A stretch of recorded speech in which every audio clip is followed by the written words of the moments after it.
Hello everybody and welcome to episode 70. This is Unwind and Knit with me and my name is Lisa and I'm coming to you from Christchurch in New Zealand. So welcome back to all my existing viewers, and if you are new to my channel, welcome. I hope you enjoy the content. If you haven't already, please subscribe, and thank you to everybody that has already subscribed to my channel. I don't think I said today's Friday the 30th of May, episode 70. So welcome. Please feel free to leave comments, give thumbs up. I do read all the comments and I endeavour to get back to everybody, although I'm a little bit behind at the moment. And as you all know, I'm actually really way behind in bringing you episode 70. So it's actually been about 2 months, and I just want to thank you for your patience. I've had a lot of people reach out and say, Lisa, where are you? When's episode 70 coming? So thank you very much to everybody that has reached out, and thank you for your patience. It has been a really crazy 2 months for me. I have been attending some yarn shows, and I think they were bigger and took more of my energy and time than I thought they would. For a couple of moments there, I felt like I overcommitted, but I'm through. I have done 3 trade shows, 2 of them which have been out of town, and I have 1 more to go next week, which is in town here in Christchurch. So a big hello and thank you to everybody that I met in Auckland. I had an absolute blast, and it was so nice to connect with people, and it actually really recharged me and re-energized me and reminded me of why I do these podcasts. It was really, really nice. So thank you, and a big thank you to Jackie who helped out. My husband was my support crew in Auckland last week, and it was quite funny. A lot of people said to him, oh, so you're the runner. And of course he knows nothing about yarn or knitting, but he's very good on the FPOS machine. So he did all the sales transactions for me, and I had Jackie from Auckland come and help for a few hours, and she was also there, which enabled me to have a break. So I couldn't have done it without Jackie, so thank you. A couple of weeks before that, I did a trade show in Gore, which is way down south of the South Island, and that was one that we could drive to. And that was a really wonderful day as well. It was their 2nd year, and I have attended both, and I really felt the growth and the momentum that one had got this year. So hello to everyone down south. And Gore is such a picturesque country area, but it's such a catchment area for like a busload of ladies come from Dunedin, and there were people come from Invercargill and Queenstown. So that was a really awesome day as well. And yeah, 1 more to go, which is next week in Christchurch. It's Sunday the 8th at Pioneer Stadium. So that was a whole lot of admin-y things that I wasn't even going to talk about this early. I've got off track already off my notes. It has been a while. I had to even do a practice run with my camera because I kind of thought, I think I've forgotten how to use it. So it's taken me a little while to get going this morning, and a few practice runs. So I hope this is all good. Okay, so you can find me on Facebook as Unwind and Knit with me. There is a general Facebook and there is a community group, so please jump over and join those. The community group is a closed group, and you will get asked some questions and then you get approved by a moderator. Instagram, Unwind and Knit with me. Ravelry, I'm Lisa NZ Knitter. And of course I have my online store, which is unwindandknit.com, where you can purchase a whole lot of yarny goody things. So if you haven't already, jump over and have a look at my online store. At the end, I will do a shop update, just to give you a quick rundown on what's going on in my shop. But I do leave at the bottom, you can click down below, I leave show notes to everything I talk about. I leave links to Ravelry pages or to tutorials. Anything I talk about that has a link or a reference, I will refer to it in my show notes. So you can jump on and have a look at the show notes. Where are we up to in my notes? Yeah, so since I saw you last, my husband has ran 2 ultra 100-mile ultra runs. I've had a birthday. I have attended 3 yarn shows, which I already talked about. And I don't want to go on about it, but I have had just a minor health issue that keeps flaring up. And it's a condition in my jaw, of all things, like my jaw. And when it flares up, it's really quite painful, and I have to take anti-inflammatories and sometimes muscle relaxants. But I am working with my dentist, and I may need to have some physio or something. Anyway, so that's been my minor medical issue, has been this jaw. And it's really actually quite painful. I've sort of said to people, it feels like a face ache instead of a headache. It's like one whole side of your face just aches. But yeah, I thought I just would tell you that because I didn't want anyone worrying that maybe it was something more serious. Okay, now on our community Facebook group, we have had a promotion which is #autumn knits, where you can upload anything that you've been knitting during autumn, and I will have a prize which I will announce on episode 71. And I haven't yet even decided what it will be, but I think it will be a bag and some yarn and some accessories. It will definitely be knitting related. So you've still got a couple of days to do that. #autumn knits. And I was going to do a winter one, but what has happened, I'll talk about a bit later on, but a group of New Zealand podcasters has got together and we're going to run a New Zealand Kiwi Makealong. So I'll talk about that and how you can enter that later on. And that will be a bigger promotion than the small one that I do within my group. Today I will be discussing what I'm wearing. I think I have about 5 FOs to talk to you about. I have a couple of new cast-ons or whips that I'm working on, and I have some patterns that I have come across that I always like to share with you patterns that have sort of captured my interest. But of course, because it's been 8 weeks, there's a lot. So I probably will hold some back for my next episode, or else I will literally be here all day filming. And that's the other thing I wanted to say as well. I haven't been podcasting. It's not because I've lost my mojo, because I haven't podcast, but I still knit every day. So I've never lost my knitting mojo or my love for knitting. So there has been a lot been going on, and I have got a lot of knitting done. Sometimes I wish I had an offsider. Like I feel like I'm a pilot flying solo, and sometimes I think it would be so nice to have a wingman that could sort of not even motivate me but work with me. So yeah, I just thought I'd put that. Sometimes it's hard when you're on your own to sort of do this as often as I do when there's other things going on in the background. But who knows, one day I might get an offsider. Please check my website if you're wanting to come to visit my shop in person. I do open during the week by appointment and most Saturdays, but that can vary, so check my website or just text me and reach out to me. And like I always say before I get started, there's so many knitting podcasts out there now, so if you've chosen to spend your time with me, thank you. I really do appreciate it. That's the other thing I wanted to share with you as well. So I have, my YouTube channel is monetized, but I've always made the decision to not put midstream ads on, and that is something that I have to manually go in and turn off because they're there by default.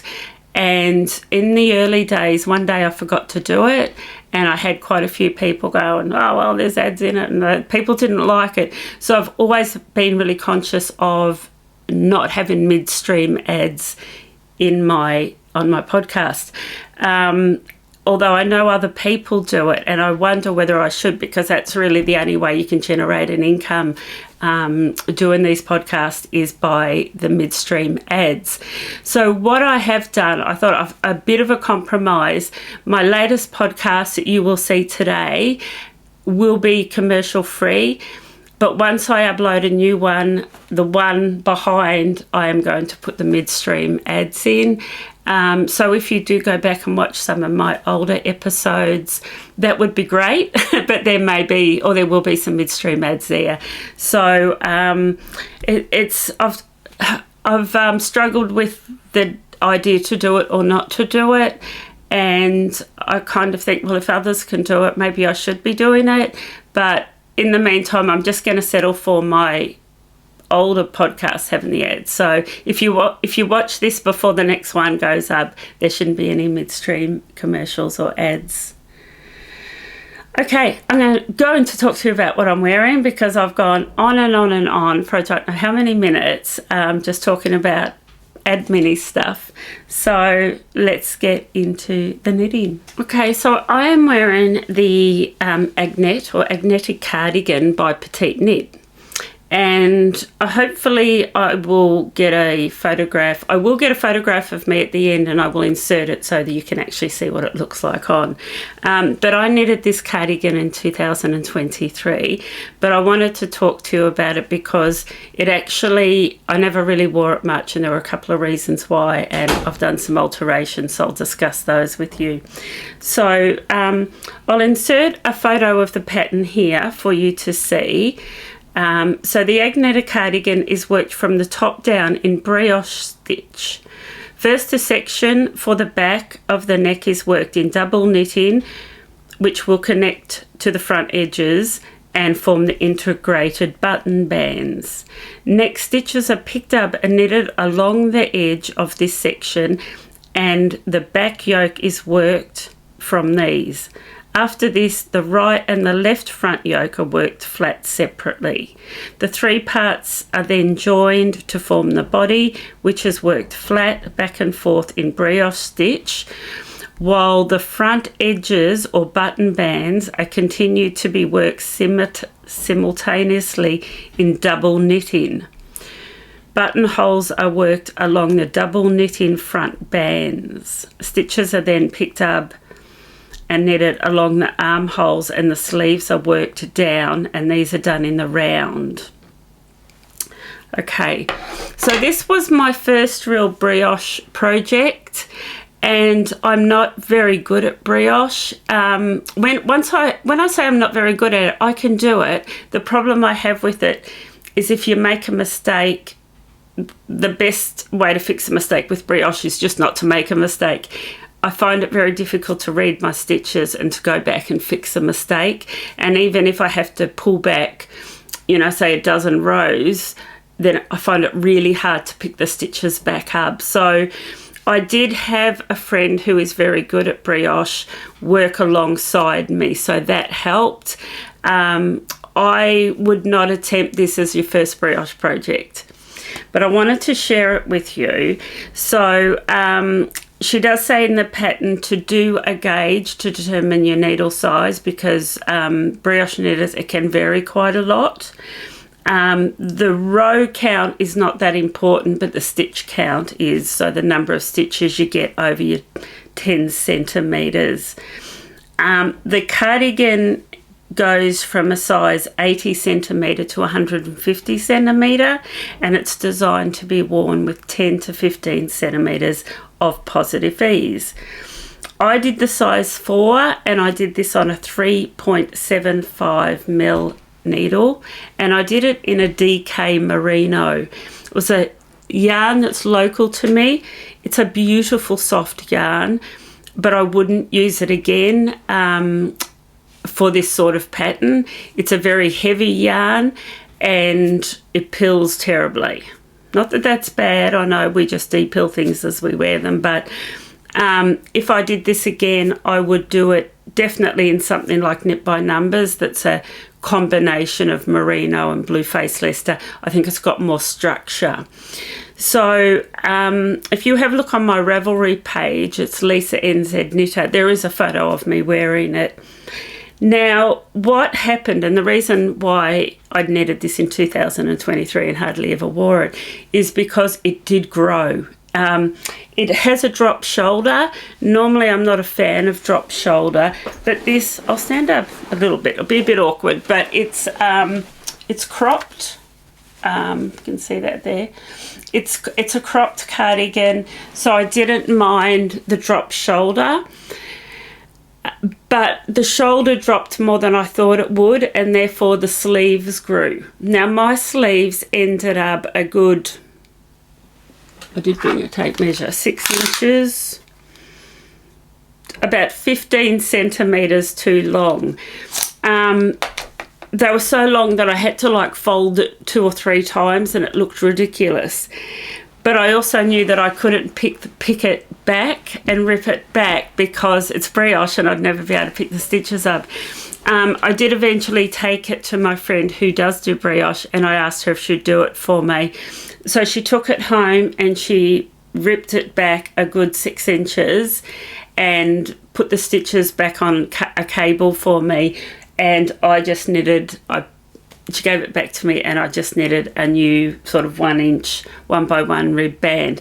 So the sleeve is now what I would call bracelet length, and I love it, and I've pretty well worn it a real lot since she did it. So we only actually did this 2 weeks ago, and I have worn this cardigan a lot since then.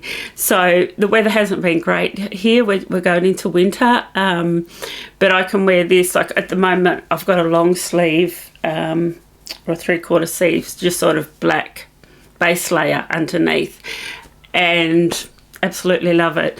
So really happy to share this with you because it is something that just sat in the naughty corner for like 2 years, but it's beautiful. I love it, and yeah, I would do it again. I am going to show you another pattern a bit later in the episode that is very similar to this. It's a new release pattern, but it's not brioche, it's fisherman's rib. And last night I did a YouTube search, and I didn't watch it all because it was late and I ran out of time. So I am going to watch it, and I'm going to leave the link below in my show notes. But it's a YouTube that explains the difference between brioche and fisherman's rib. She compares the two, how they look, and how each stitch is different. And I will find that really interesting because, like I said, to me, brioche stitch and fisherman's rib look very similar, so I really want to learn a bit more about the two stitches and how they are so different, because the pattern I'll show you shortly is fisherman's rib, but it looks exactly like this one. So anyway, I'll talk more about that a bit later on, but I will find the link and I will share that with you in my show notes. It's YouTube, and really all I put in is difference between fisherman's rib and brioche. Okay, so that's what I'm wearing. Now I'm going to talk to you about, my order's a little bit different. I'm going to talk to you about a couple of finished objects. Yeah, that's the order I normally do, and then I talk about my current whips. Wow, like I've only been gone 8 weeks, and I'm so out of sync with everything. Anyway, finished objects. So I actually love this time of year. It is when they have an event called Shetland Wool Week.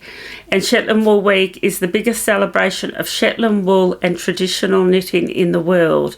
Every autumn, they welcome hundreds of visitors, all connected by the curiosity and love of the sustainable natural fibre and their island's rich heritage. So there is a video link that I will leave also, which is like a bit of an intro into Shetland Wool Week. And it's such a nice little video, and it shows some of the scenery, the countryside, the sheep, the knitters, and literally people from all over the world go to this event. I know there's a couple of ladies here in New Zealand that have been, and gentlemen, James, I know. So there are, and it's something that I would love to do as well. But back to this. So every year they release a beanie pattern that celebrates Shetland wool. I stock Jamieson's and Smith of Shetland. They normally bring out a colourway in Jamieson and Smith, and also in Uredale and Jamieson's of Shetland, is it Spindrift? They bring out a beanie in 3 different colorways, and what I do is, because all the yarn is the same weight, I colour match the 3 of them so you can then replicate them in Jamieson and Smith. So this is Shetland Wool Week beanie for 2025. Now the pattern does call for a little tassel on the top, which I really like, and I'm going to do it. I like tassels, I must say. I'm a fan of a tassel. But that is the colourway that was, that's the Uredale colourway, and that's in natural browns and greys. That's how the kit comes. So if you just go to my website and search Shetland Wool Week, you will see the 3 different colourways. I did this, did I write? So what they do, they have 2 sizes, but the stitch count is exactly the same. It's just a matter of whether you use like a 2.75 needle or maybe a 3.25 or a 3.5. So the looser gauge will give you a larger size beanie. I did the small size, which I'll check my notes. I'm pretty sure it was a 2.75. I do it on a 40 centimetre fixed chalgo needle, which makes it so easy until you get to the crown, where at the crown I had to change over to DPNs as I was doing the decrease for the crown. What I love about these beanies is that they look so professional, and so to me it looks like something that only a really experienced knitter could do, but they're actually not that hard. You are only ever on one row working with 2 colours, never any more than 2 colours. And I literally did this over a weekend. I think I cast it on a Friday night, did a bit more Saturday and Sunday, and I think I finished it on the Sunday night. So it's really doable. The pattern you can download from Shetland Wool Week, I will leave the link below, and I think it cost £2, which is about $4, but well worth it. And also what I wanted to say, I did that beanie. Now out of that kit I still have so much wool left. I would definitely get a second beanie if you are doing the small size, but even if you're doing the large size, I'm pretty confident to say you would get 2 beanies out of the one kit. You may just need to switch one of the colours around, which is all fine because they pick colours that all work well together. So the Jamieson and Smith one, if you jump on to Ravelry, you can see the pictures. Actually, I think, have I done an insert to show you? If I have, I will insert the pictures of the 3 different colourways. But the Jamieson and Smith one is really nice. It's got purple and pink, and it's got these bright yellow bits that pop with greens. It's a really pretty one. And the Spindrift one also has a pop of yellow and a bright blue and a red.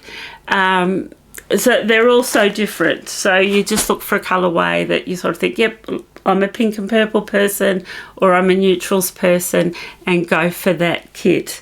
But I really encourage it. I have done it every year now for 3 years, and I will continue to do it every year. It's always just my wee little challenge. And I've tried it on. The actual style of beanie doesn't actually suit me. I think I like a slouchy beanie or a beret type beanie. But I will gift it. I normally gift them to somebody, so they make wonderful gifts. So that is one finished object that I finished quite a few weeks ago. Yeah, so the pattern cost about $4 New Zealand, and you get the chart for the 3 different colourways. Yeah, and I'll leave all the links below. The next finished object I'm going to show you, I absolutely love it, but I'm going to do a wardrobe change, and I'm going to actually put it on and show it to you with me wearing it, because I don't think just showing you on the mannequin does it justice. So I do want to show it to you. Okay, wardrobe change. as I change, there's a couple of things I want to show you that I have finished. I will change Dolly the mannequin. So I've just popped my mYak cardigan on her. You can see that. Now, this next garment that I'm wearing, I love it. I just love everything about this. I love the style. I love the deep V-neck. You can wear, like I've just got a black base layer underneath. You could wear a blouse with a collar. It's quite versatile. But anyway, it's called the Perry, and it's by Jonna Helin, and it was published in the Liner magazine. Jonna is the creative soul behind Liner magazine, with over 25 years of experience in publishing knitting magazines. I'm going to insert a photo here so you can actually see the pattern photo. So the Perry is a relaxed crop sweater with a deep V-neck, perfect for layering over blouses and pairing with long skirts, wide leg trousers or shorts. The European shoulder construction provides a neat fit while remaining beginner friendly.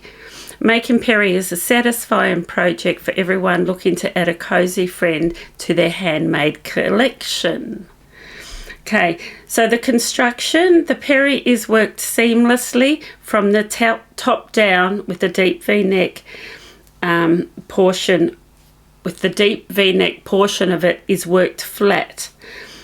The sweater is finished with a well-defined yet casual 2x2 neckline, 2x2 rib neckline. I'm going to stand up and show it to you. And it's awkward, but I do want to show it to you. So I am wearing this with wide leg trousers. I've got a belt on, and you can just see how relaxed it's got. I've done quite a long 2x2 rib at the bottom, the 2x2 rib on the sleeve, and it's just, I just love it, and I feel really good in it when I wear it. And the yarn, so this garment was designed in mYak Baby Yak lace weight held double, or the worsted weight. So I have done the lace weight held double, and it was done on a 5.5mm needle, which is quite a loose gauge. It's quite drapey. But you just cannot believe the softness and the lightness of this garment. There is absolutely no weight to it. And I have taken it around to the yarn shows with me, and everybody that has touched it and felt it have said, it feels like air. Like, it is just so light and lofty. And the other thing I love about it is Baby Yak. It's a long staple of yarn. And even though this is knitted at quite a loose gauge, it doesn't pill the same as wool does. And I think that's because of the long staple. I do get just a fine little bit of pilling under the arms, but hardly anything. The Baby Yak, so it's ethically sourced from the nomadic people on the Tibetan plains. The yarn is then spun in small artisan mills in Italy. If you have if you do not know about mYak fibres, I really encourage you to do a bit of research and look into how they work with the nomadic people and how this yarn is sourced, or the fibres are sourced, and just the ethical story behind it is so nice. Paola from mYak has done a few interviews with Andrea from the Fruity Knitting. Yeah, I'll find out what episode it is, because it's just such a beautiful yarn with such a lovely story behind it. But this is the Perry. It took 6 skeins. I think I used about 5.5, and like I said, it's held double on a 5.5mm needle. Nothing else I can say about this one, really. I will wear it a lot. I know I will. And even in the colder months, I will wear it with a merino base layer for warmth, and even just, my little a little scarf just to keep my neck warm. But I just love it, and I would do another one in a heartbeat. And it's like she said, it was quite user friendly. It wasn't a complicated pattern at all, and it was a really well written pattern. Now I have written to show you this, and I'm going to try it on also so you can see it. So my next finished object, I'm pretty sure I didn't have it finished last time, but it's my crocheted sweater, and it's called the Tropez sweater. And I'm going to put it on so you can see me wearing it, so you can see the actual finished object. In the past, what I do is I get my daughter to photograph me wearing them, and then I insert the photos, but she's just not been around. She works shift work, so I can't expect her to be here every time I want photos taken. But anyway, I'm going to pause and I'm going to change my wardrobe. Okay, so this is quite a different format. I don't normally change my wardrobe like this, but I think it's because I do have quite a few finished objects that I want to share with you, completed and wearing them.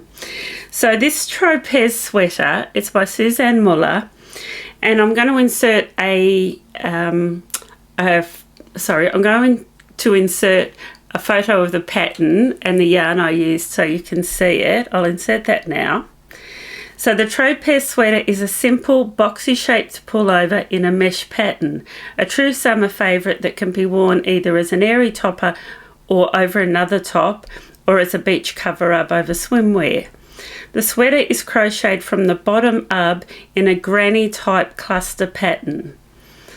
The back and front are worked in back and forth rows. After this, the shoulder seams are closed with slip stitches to join both pieces. The sleeves are crocheted directly onto the body and likewise are worked in back and forth rows. Finally, the side and sleeve seams are closed using slip stitches. The neckline and sleeve edges, as well as the hem of the garment, are finished in a single crochet edging. The techniques used are chain, single crochet, US term equals so in the US it's a single crochet, in the UK it's a double crochet, and a double crochet, which in the UK is called a treble crochet. So you use a double and a treble, so depending on how you read the pattern, depending on what part of the world you're in, is how you interpret that, but it's basically a double and a treble. And the pieces are joined just with slip stitch. So what I want to say is I am not a crocheter. I was taught to crochet granny squares by my grandparents when I was about 7 or 8. I know how to crochet a granny square, but I've never done a garment. So I actually surprised myself by doing this. A friend encouraged me to do it because she was doing it as well. And I was actually surprised at how sort of easy and doable it is.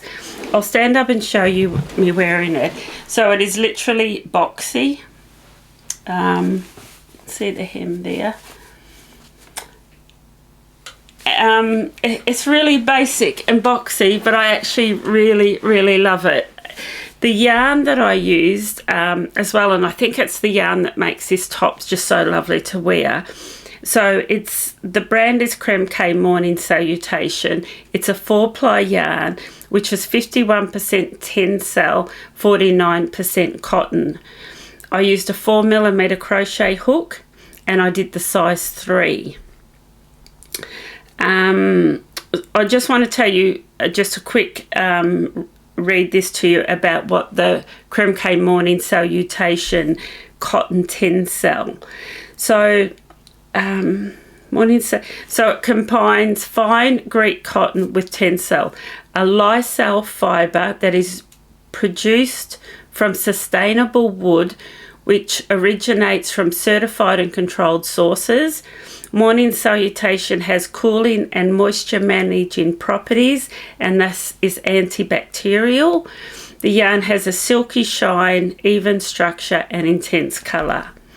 I have 10 colours if you're tempted to do this, and I will leave the link for this pattern below, and I've talked about this on previous episodes. If you search Tropez sweater, Tropez sweater on Ravelry, you must make sure that you've got on that home page knitting and crochet patterns ticked, because I only ever had knitting ticked and the pattern wouldn't come up. I could never find it. So make sure that you've got it ticked to search for crocheted patterns, and it will come up on Ravelry. So that is my Tropez sweater. I'm probably not going to get a whole lot of wear out of it here now as we're going into winter. But I am going on holidays in a few months to a hot climate, so I will definitely take it. I really like it, and I would really encourage anybody that wants to have a go at it. And the other thing too is it's really in trend at the moment. It's in a lot of shops, a lot of boutiques. Not right now, but over summer it was. And I know my daughter's been eyeing it up as well. And I always think that if my 24-year-old daughter wants to wear what I knit, that I'm doing okay. Okay, so my next finished object, I'm not going to try on, but I'm going to put it back on the mannequin, and it's the Adriata by Locatelli. Okay, wardrobe change. I've got my brioche cardigan back on. It's actually quite cool. I'm upstairs, and we don't generally heat the upstairs of our house. Our bathrooms are heated because all the living is done downstairs. Sort of not cold enough to want to put a heater on in here, but it's not that warm either. But anyway, I feel toasty warm in this cardigan. Okay, so the Adriata by Locatelli. I did start this quite a while ago, and I have shown it to you a few times, but it is now finished. It's been wet blocked, and it's just all ready for summer or for when I go on holidays. So I'll insert a photo of the pattern here, but it's the Adriata by Locatelli. Hoki describes Adriata as a romantic summer top, kissed by the sun and by the sea waves crashing in, carrying a cooling soft breeze. It is worked from the top down seamlessly, adorned with a beautiful lace trimmings. Lace pattern is both charted and written. It's 11 stitches with a 6-row repeat. The front and back is worked flat to the underarm, then joined to work in the round. Designed to be worn with 0 or negative ease. There are 10 sizes, going up to a 66-inch bust. The pattern does include a schematic. The gauge is 20 stitches. I did a swatch and I didn't get gauge, but I did some knitting maths and I changed my needle size. So what did I end up doing? I didn't want to do... So I liked the fabric that I got with a 4mm needle. So instead of doing the size 3, I did a size 4. Is that what I did? No, yes, I was planning on doing the size 3, but after doing the knitting maths, I needed to do the size 4. So I went up a size. I liked the fabric I got with this yarn. So the yarn I used is Studio Linen. It's Erika Knight Studio Linen. I love the fabric. It's soft, silky. It's got lovely drape. What else can I say about it? So I'll just write here too. So I do stock this Studio Linen in my online store, but only in 4 colours, which are sort of quite neutrally colours. But I'll just read what they've got here. So to create Studio Linen, industrial waste linen fibres are selected. They're undone, respun. So 85% of this yarn is made from recycled waste linen, and the other 15% is a premium natural linen that creates this. So 85% of it is actually recycled, so that's really good. It's got a dry hand feel, cool drape, subtle sheen, and that's what I say as well. I think this is going to get softer and drapier as I wear it. I think it's almost, linen's a bit like denim, isn't it? That it kind of just, it gets better with age. And And I really liked this information, and I have read it before, but I'll say it again. So linen is an ancient sustainable natural fibre spun from the flax plant. Flax itself is naturally resistant to pest, and therefore practically no pesticides are used. No herbicides or pesticides are necessary to grow this eco-friendly stem fibre plant. Flax plants produce large amounts of usable fibre but require very little irrigation.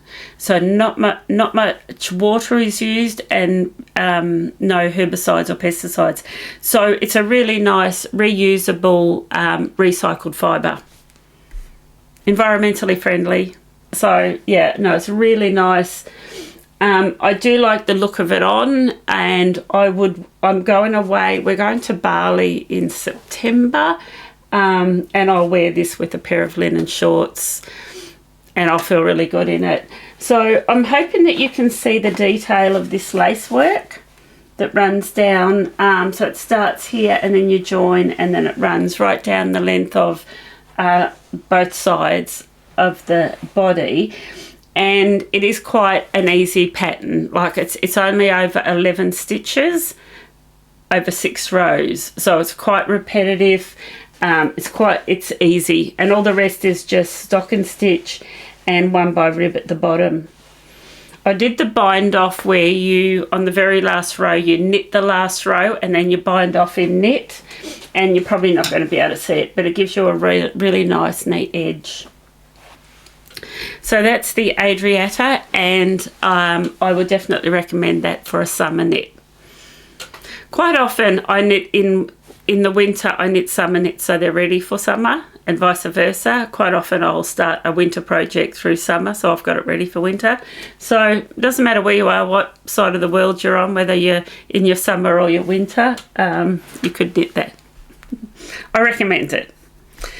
Okay, the other project that I finished, albeit very little, I have a tag on it because I have been taking these garments to the trade shows, so as examples, so people can see how the yarn looks knitted up.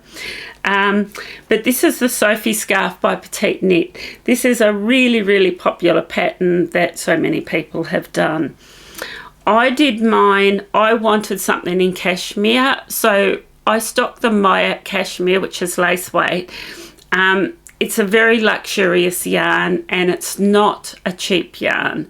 The story behind it and how it's ethically sourced and how a fair price is paid to the nomadic people, it's worth every cent. But 1 ball of wool is $60. This is held double, and if you only ever knit one thing out of 1 ball of cashmere, it's worth it. So I should have taken the tag off it. I'm not a big scarf or shawl wearer, but I love wearing these little Sophie scarves because they're just enough to keep me warm around the neck when I wear these scoop neck tops, and then I'll wear my coat over the top. So it's a super easy pattern. It's just garter stitch. It's got I-cord edging, so if you've never done I-cord, you'll love this because you'll just learn how simple I-cord is.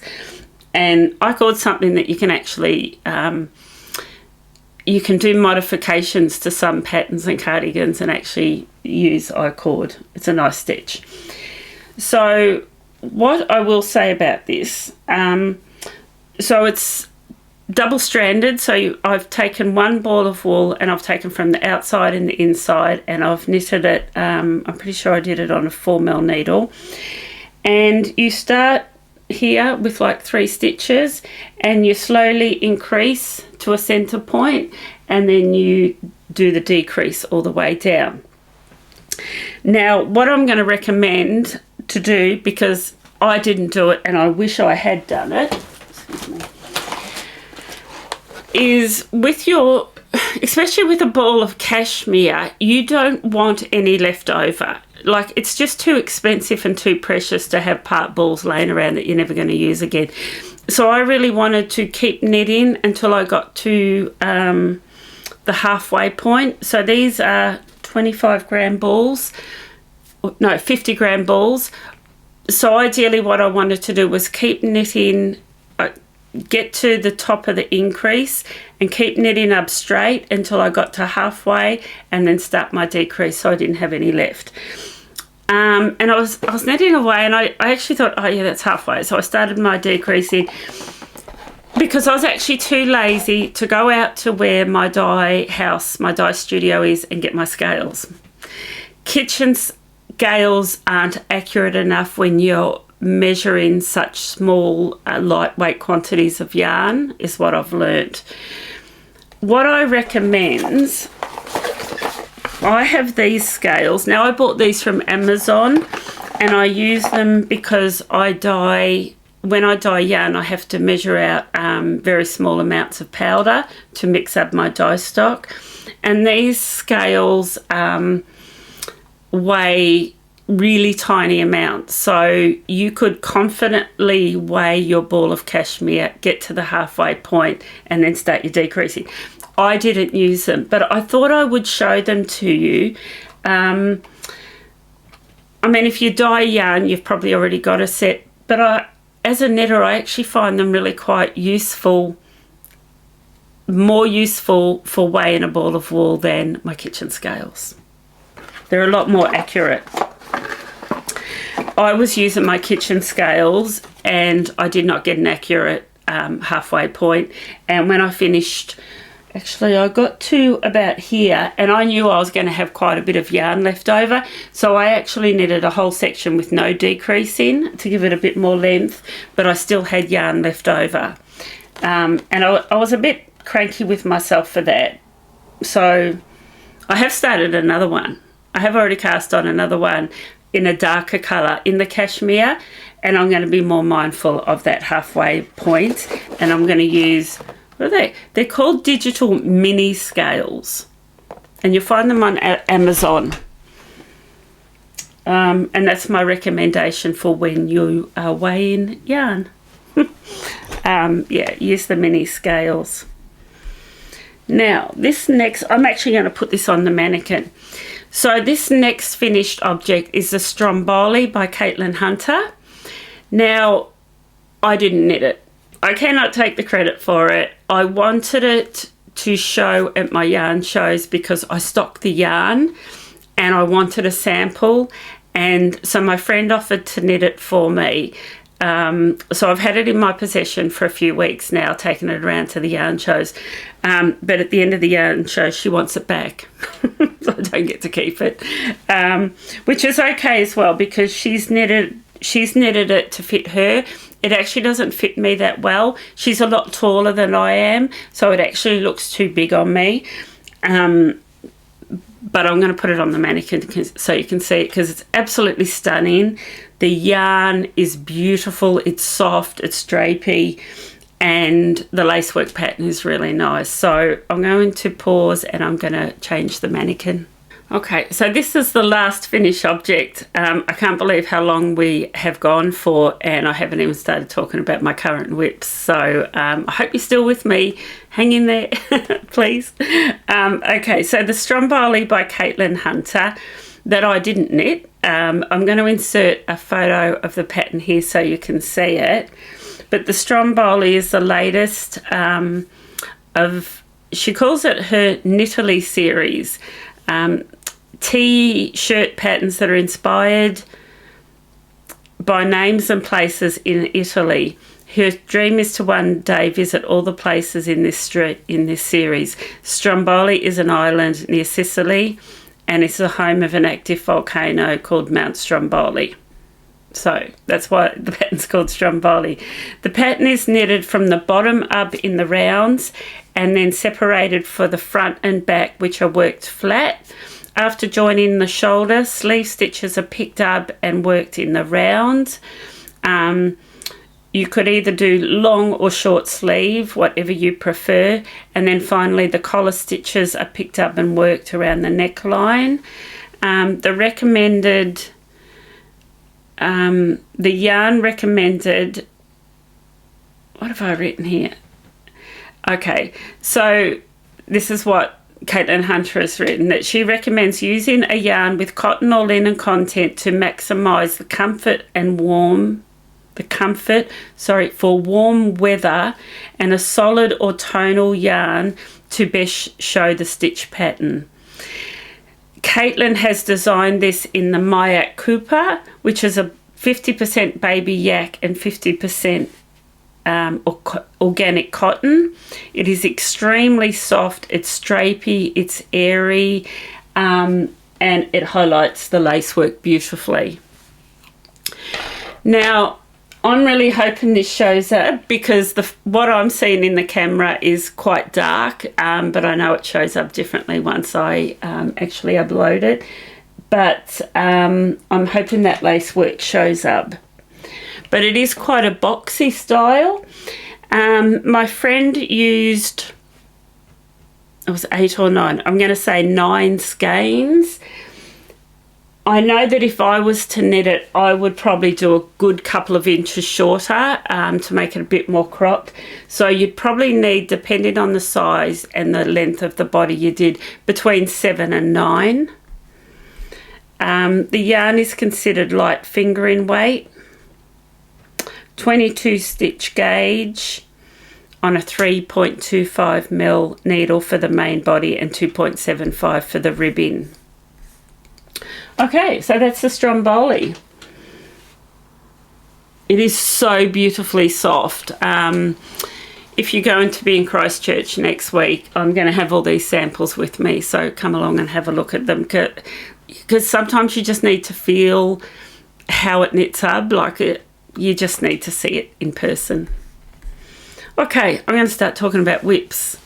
Now, the first whip I'm going to show you, I cast on, I'm pretty sure after my last episode, and I made really good progress, and then I got sidetracked with another pattern. So actually I'm going to put it on the mannequin rather than just hold it up. So a quick pause while I change the mannequin again.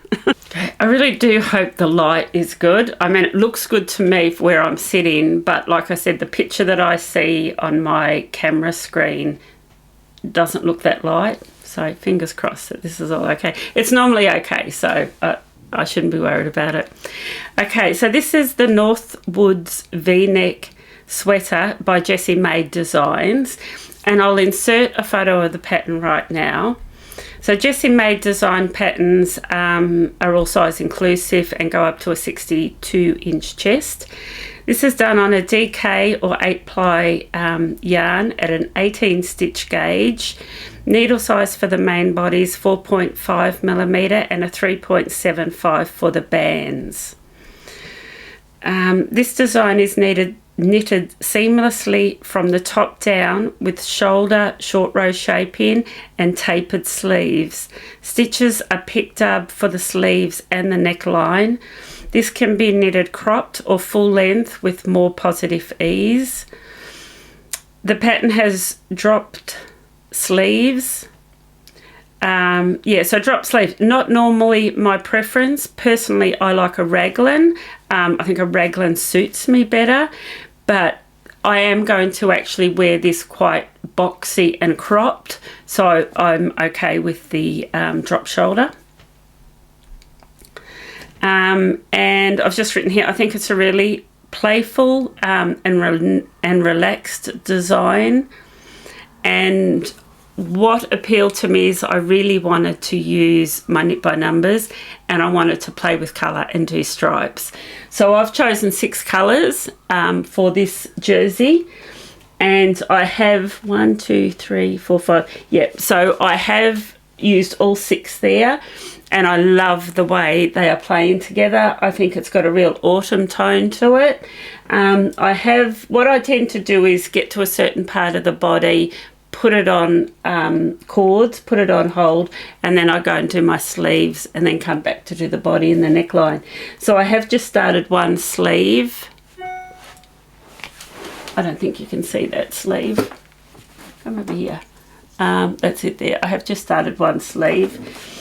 She does tell you if you're going to do a six colour stripe, She tells you in the pattern sort of how many inches or rows to do of each colour and when to change colour. So it's not guesswork, it's actually designed to be done in stripes. I do want to get it finished. I do think that I'm going to love wearing it. Once again, the deep V-neck is something that I like. And the yarn is absolutely beautiful to work with. So Knit by Numbers is 50% merino, 50% blue face Leicester. And I think it is soft. It's close to skin soft, what I would call no itch factor. So like merino, it's very soft. But I think the blue face Leicester just gives it a wee bit more structure. And the difference that I'm making there in the comparison is this cardigan, which is 100% merino, and it doesn't have the same structure. It really did drop and grow quite a lot, where the Knit by Numbers has nicer structure, has beautiful stitch definition. And do you know there's over 100 colours? I've got about 40 or 42 of the colours. But I really do highly recommend it. So that's the Northwood by Jessie Maed, and that's where I'm up to.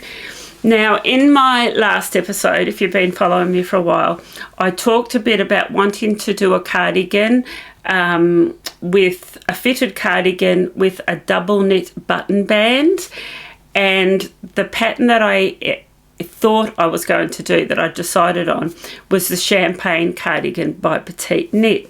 Now I will insert a photo just to remind you, but it may be something that you want to do.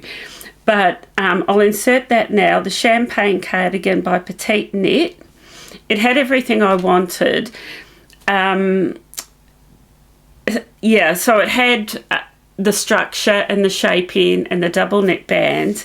The gauge was 18 stitches with a DK plus lace, which is like a worsted weight. I decided I didn't want to do a mohair cardigan. I'm a big fan of double stranding mohair, but for the cardigan that I wanted, I didn't want mohair, and I couldn't get gauge. So I thought, okay, let's just go back. A lot of people, when I talked about this cardigan, a lot of people left comments and said, have you had a look at the Calm Down cardigan? Noelle from Knits and Pieces did it quite a few months ago, I think, and I had seen hers. So I did a bit of research for the Calm Down cardigan by Lily Kate France. And I thought, yeah, well, that's what I'm going to do, because I could get gauge with the Knit by Numbers, and it was a Knit by Numbers yarn that I wanted to use, and I got gauge better than what I did for the Champagne cardigan. So I'm not. I'm going to change the mannequin, and I'm going to show you my Calm Down cardigan. So that's where I got distracted with this. I got to this point and decided I love this yarn. That's the yarn I'm going to use for my cardigan. I found the Calm Down cardigan pattern, and off I went with the Calm Down cardigan. So I'll change the mannequin, and I'm going to show you the cardigan that I've been working on. Okay, so the Calm Down cardigan by Lily Kate France. I'm going to insert a photo of the pattern here so you can see it. The elegant everyday cardigan every wardrobe needs. Luxury designer knitwear vibes with the neatest finished you ever did see. Oh, that's what she's written. So 22 stitch gauge on a 4mm needle. The Calm Down cardigan is worked seamlessly from the top down. You begin by working a small saddle shoulder piece in rib, then place these stitches on hold. You then pick up along the edge of the piece that you just made and work the left front. Picking it up is done from the wrong side of the work, so the saddle shoulder appears raised on the right side. Increases are worked to shape the front neck and armholes before the front left stitches are then placed on hold. A second piece is worked on the right saddle shoulder, which we will pick up along the edge of the cast on of stitches for the back neck. then join the left shoulder in order to work the upper back.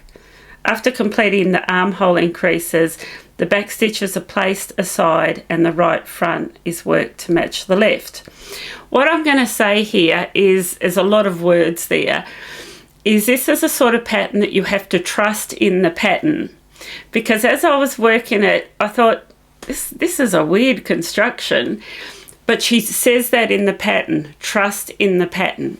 So what happens is you do this saddle shoulder in rib, and you pick up and you work the left front. The left front. Then you put that on hold, and then you do this saddle shoulder, and then you actually work the back. And that didn't make sense to me, that I'd worked one side, then the back, and then you come to do the other side.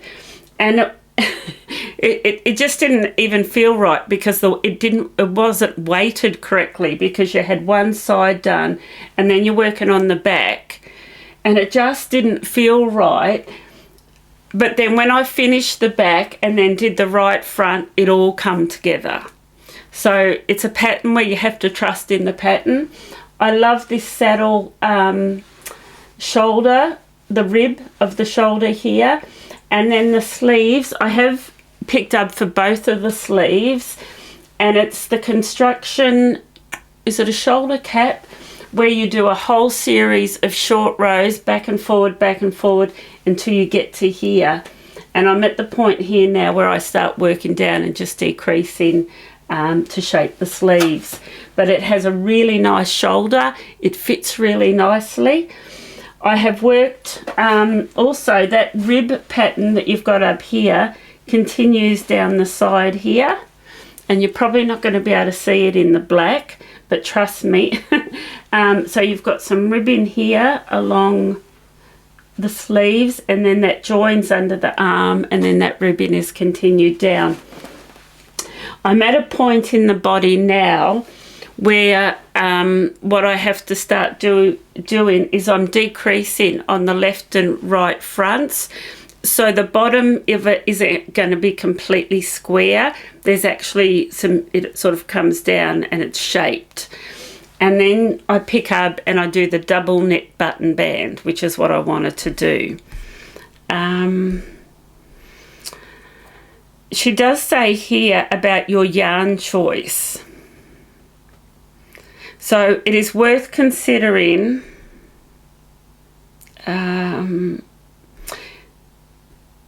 oh yeah, I won't go. There's a lot to read and I'm not going to read it all, but you can get all this information just from the Ravelry page. Yeah. I'm really enjoying it, and I have actually knitted a real lot on it in the last couple of weeks, and I really want to get it finished. I love the yarn choice, and I do think it's quite important that you put some thought into the yarn choice, because you don't want it to grow and you don't want to lose that shape and that structure. Anyway, that's my Calm Down cardigan. Once again, I hope you can see it. I hope you can see this detail. If not, you'll just have to wait until I finish it and I wear it. But I might lay it flat and do some photos and actually put it on my social media so you can see how I'm going. If you are keen to do this, or if you're keen to use Knit by Numbers, some of the colour I'm using is actually number 3. So all the colours, they don't have names, they have numbers. So this is number 3, which is a dark grey black. So it's a dark grey black. Some of the popular sizes, like the navy and the black and the darker browns, I do have on order, and the order's still probably 2 or 3 weeks away. So if you are keen and you jump on the website and I haven't got 6 or 7 skeins of the colour that you need, just hold off a couple of weeks. The order is on its way. Yeah, I mean, I am following this exactly the pattern, and like I said, the pattern can appear strange. The construction is a little bit different, but trust in the pattern is probably all I've got to say with that one. Trust in the pattern, trust in the process, and it will all work out. But yeah, I'm pretty excited about this cardigan. Okay, so they are my two main whips, the Northwood V-neck and the Calm Down cardigan, and it just so happens they're both in Knit by Numbers, so that's really cool. So I want to talk to you about a make-along that is happening. Now, I was approached by Marina from Strawberry Patches. She's a podcaster here in New Zealand, and she put the word out to 6, I think there's actually now 7 New Zealand podcasters, and she said, hey, do you want to all get together and let's do a make along? And so I'll tell you about it. So I said, yeah, I'll be in it. What does it involve? So it runs from the 1st of June to the 31st of August. So it is a winter knit along. And it's really to promote and highlight New Zealand yarn and New Zealand designers. Any fibre art, so knitting, crocheting, spinning, weaving, as long as you're using New Zealand yarns or fibres and or a New Zealand designer. You can then post your finished objects. So they have said it doesn't include works in progress, so it's a new pattern, and then you post your finished object. There's a Ravelry thread and an Instagram hashtag. So if you're on Ravelry, I'm going to leave the link below, but it's what is it? Let me just see. It's the Strawberry Patches Ravelry page. She has created a make-along that's called Kiwi MAL, Kiwi Makealong. I'm going to insert a photo of the logo now so that you can see it, but you will be able to, I'll leave the link for that thread in Ravelry, or you can use the hashtag Kiwi MAL, or I think it might be Kiwi MAL 25. I will get back to you with those finer details, but you can start from the 1st of June. The other podcasters that are involved is Alana from Thank You for Knitting, Kylie and Jill from Cup of Tea and a Yarn, Bex from Becca Ann Knits, Kat from Broom Stitch, Marina from Strawberry Patches, Amy from Handmaiden, and I think BB and Stephen from Just Another Knitting Podcast have just jumped on board as well. So that's actually 7 or 8 of us. Do you know when I started podcasting, which is nearly 4 years ago, there was no New Zealand podcasters, and now there's 8 of us. It's amazing. So I have chosen what I'm going to do. I'm going to participate in this as well, and I have chosen to do a beanie that has been designed by a New Zealand designer, and I want to show you what I'm going to use. Now, I have some of these kits available for sale. It doesn't include the pattern. You have to jump on a Ravelry and buy the pattern. But, actually, so the yarn I'm going to use is so Kiwi. It is so New Zealand. So it's Possum and Merino. Now, what I want to say for our overseas viewers, especially our Australian viewers, that says, what are you doing using possum? So possum in Australia is a native and protected animal. It was introduced to New Zealand. It's an introduced mammal that has caused havoc on our ecosystem. It literally destroys our fauna and flora, and it needs to be eradicated to protect our native species and our plants. So possum here is it needs to be culled, and what they do is they remove the possum fur and they spin it with a merino. So it's this yarn, the merino is grown here in New Zealand, it is spun here, the possum is from here, and it's blended into this beautiful yarn, all grown and processed in the South Island. It's a very light, bulky woolen spun yarn. It's a 4-ply, and it's 80% merino, 20% possum fur. And I'm going to do a beanie, and with the yarn, the kit, I've included this possum pom-pom. Now, it's actually a friend of mine that goes out and they hunt the possum from their property, and then she has the fur treated, and then she hand makes these. So these are actually handmade pom-poms, and every one is a different colour and is unique. Some of them actually have a red tinge to them, but they're all very different. So that is going to be my winter make-along. And the pattern I'm going to use is by a Kiwi designer called Bronwyn from Good to Go Knits. I'm going to insert a photo now of the pattern that I'm going to use. This pattern is a paid for pattern on Ravelry. So it's the quartet was designed in DK weight yarn, although in the pattern she includes the pattern in a 4-ply and a DK and a worsted.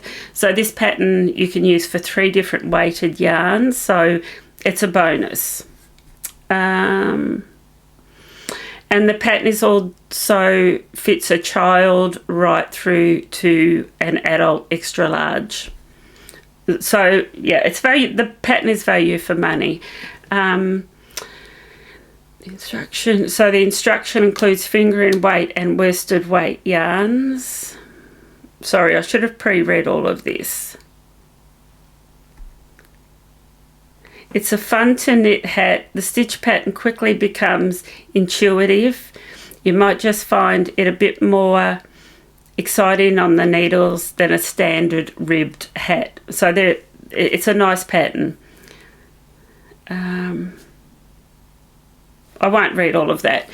You've seen the picture. It's a beautiful beanie. It can be worn with a brim or without a brim. It has the pattern for different weighted yarns and different sizes.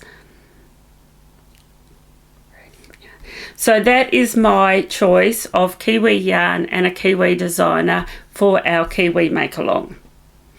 So you've got 3 months, it runs for all of winter, and I am going to leave the links for the thread of where you can post your finished product.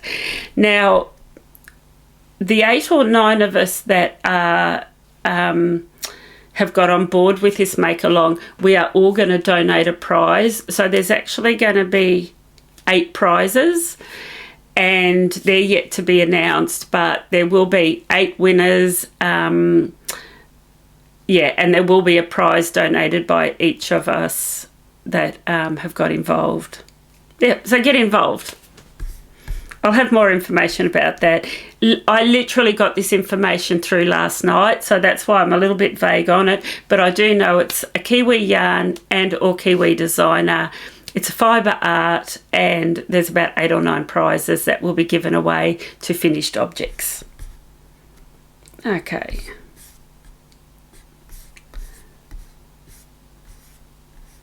Sorry. Okay.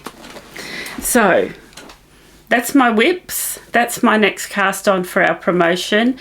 I have a couple of patterns here that have sparked my interest, patterns that I like the look of that may potentially in the future be new cast ons, but I thought that I would share them with you.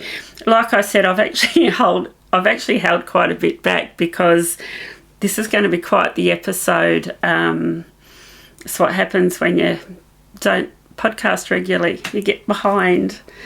Anyway, this first pattern that I want to talk to you about, I'm just going to pause for a moment and regather my stuff and talk to you about. I think there's 1, 2.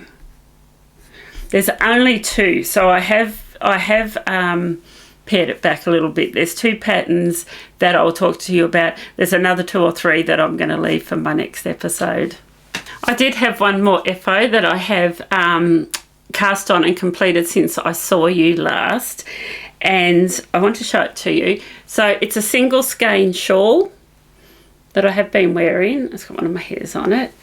I wear these shawls like that under a coat.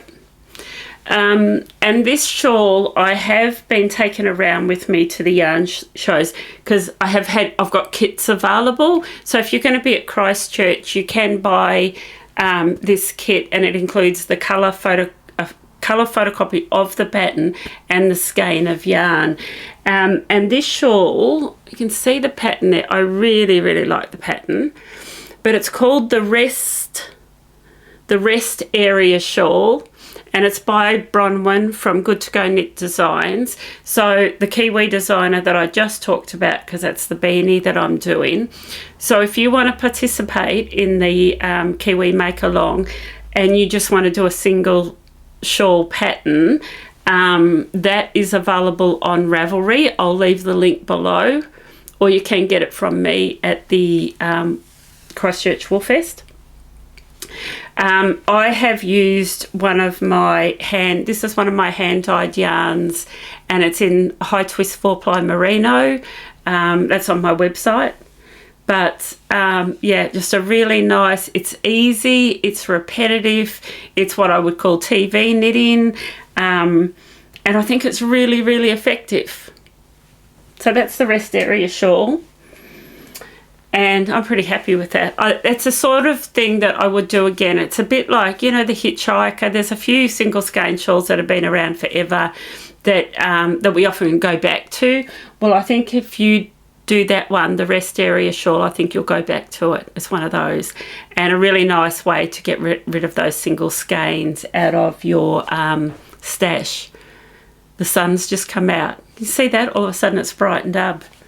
It's not a very nice day here. It's really windy, it's grey, and I think we've got a high of maybe 12 or 13 degrees. It's pretty miserable, but it's nice to see the sun. So, 2 patterns, only 2, that I have been on my radar that I really like the look of, and one of them is called the Late Checkout Sweater. And once again, it's not a raglan, which I'm used to. It's an oversized, casual, cozy sweater. I'll insert a photo of it here. The Late Checkout Sweater is a laid-back yet sophisticated knit that doesn't compromise on comfort. It's a sweater you'll want to reach for when you want to feel cozy while still looking effortlessly put together. The design, it keeps it simple, but magic lies in how you combine your yarns. The sample is knitted with 3 strands held together, though you can opt for 2 or 4, giving you endless possibilities to mix shades and fibres for a one-of-a-kind look. It's also the perfect chance to breathe new life into those yarns in your stash that you've grown tired of. Blend them together to create something fresh and exciting.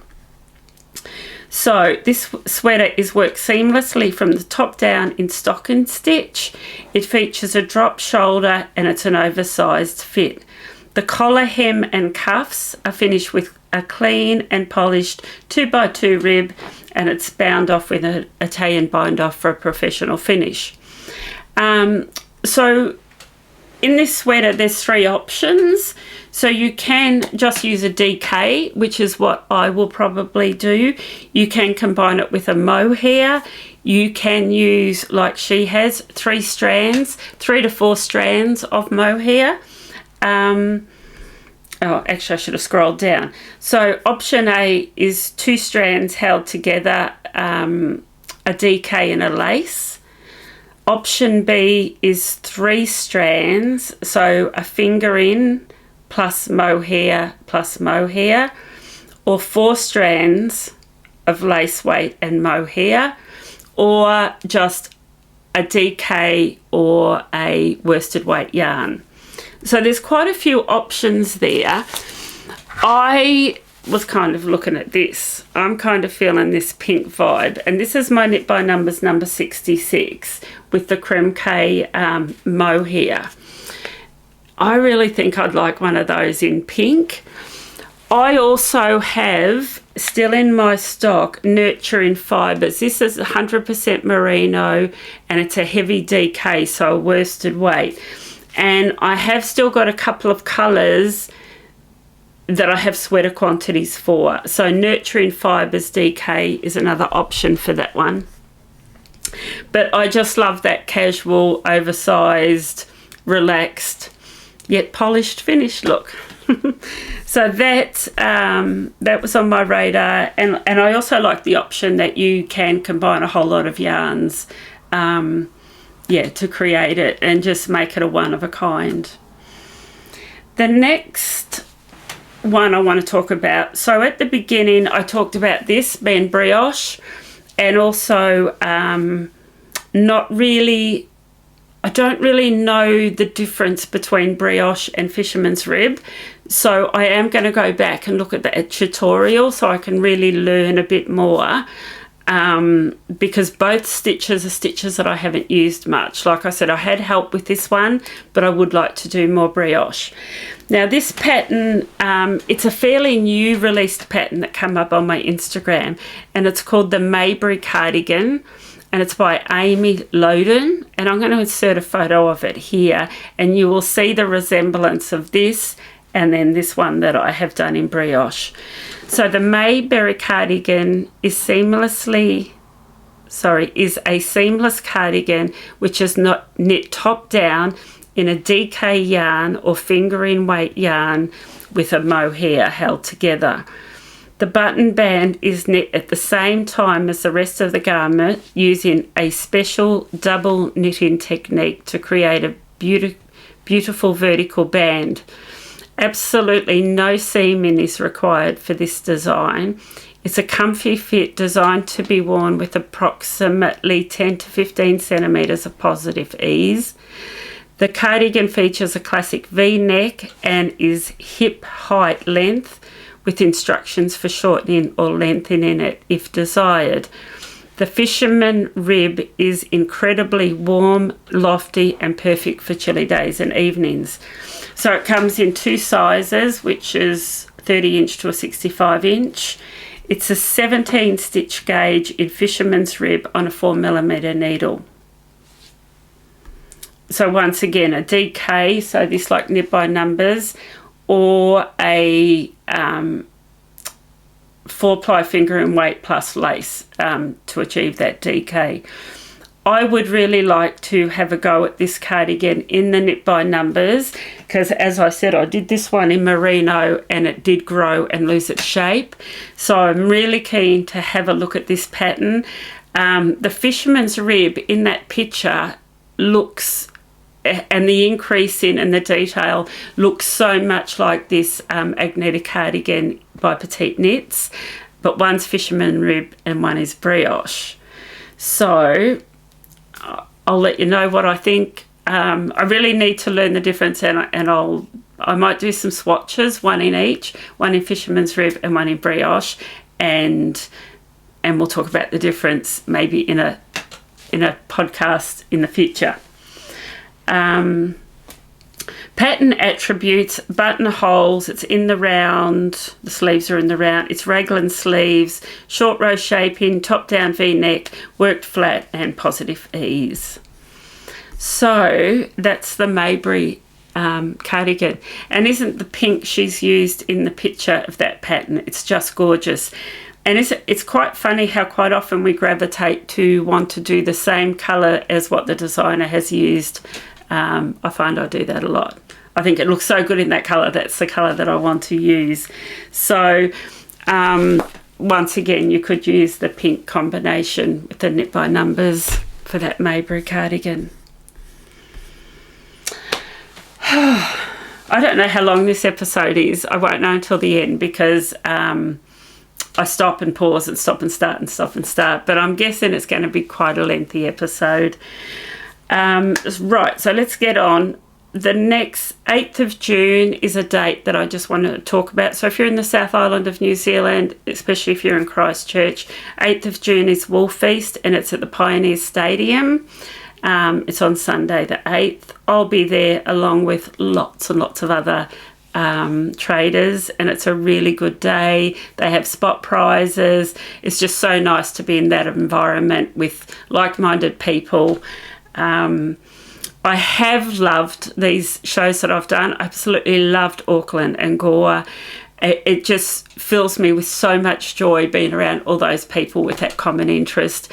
I have found it terribly exhausting, but I've loved it as well. So, okay, I'm going to do a quick shop update, and there's not a lot, to be quite honest. I have just got back in stock Shetland Wool wash. I've been out of stock. So there's 3 flavours in the 2 different sizes. I love this wool wash. It's what I do all my wet blocking in. The reason I love it is because you don't need to rinse it out. So you just hot water, your Shetland wool wash, soak or rinse whatever you're woolen, and then you just squeeze the water out and dry them. There's no second rinse needed. And just on a side note, little information, the small one, I take this when I travel. I love this little one, and it's really good if you're in like hotel rooms and you just want to wash out some of your little things. Perfect for traveling. I do offer a free ball winding service. So with all my sock yarn now that has been dyed by myself, all of my indie dyed sock yarns will come automatically wound into cakes ready to knit. But if you buy say Knit by Numbers or any of my other yarns that are in skeins, on my website search ball winding and then just opt in for it. So if you buy 6 skeins, then do 6 ball winding. It will charge you 50 cents because I don't know how to do it for 0, but when you get to the checkout it will be zeroed. So it is a free ball winding service. Thread and Maple, my leather goods, it was so nice introducing that range at the last 2 yarn shows. So many of you looked at it and just loved it. I have most of my pages in stock, but I did sell out of the binders. They are on their way. At this stage, the delivery date that they have given me, I think comes via FedEx, and they're saying next Friday. But I also know they quite often, they can be a day or 2 early. So I should have all of my binders back in stock by next Friday. The other thing I sold out of in Auckland was the all stitch markers, was the little flowers. I do have them in stock on my website. I split my stock, and so I took half for Auckland and I'm going to take my other half to Christchurch. But if you get in, you can buy it from my website.